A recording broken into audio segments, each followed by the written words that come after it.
সৌন্দর্য নিয়ে কখনো অহংকার করা যাবে না? করা যাবে মা? একটাবারও অহংকার করবে না, মনে রাখবে। রূপের গৌরব কেন করো ভাই? এই অঙ্গ শীতল হবে, চিতার আগুনে তুমি পুড়ে হবে চাই, 2-3 ঘন্টার আগুনে একদম শেষ হয়ে যাবে। কিসের অহংকার করো তুমি?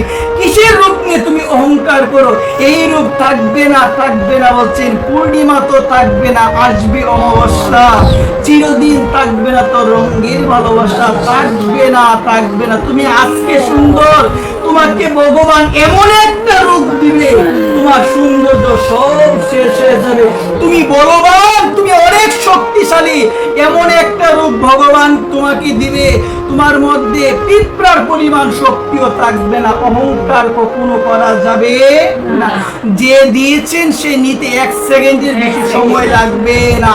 আজকে তোমাকে অর্থ দিয়েছে, তোমার মধ্যে এত অহংকার, তোমার পা মাটিতে পড়ে না, তোমার মধ্যে এত গরিমা ভাব, কিন্তু একটাবার তুমি চিন্তা করো না, ভগবান যদি দিতে পারে, ভগবান নিতেও পারেন। একবার ভগবান নিতে পারেন। মা ভগবানকে ডাকো, কখনো কোনো কিছুর অহংকার করো।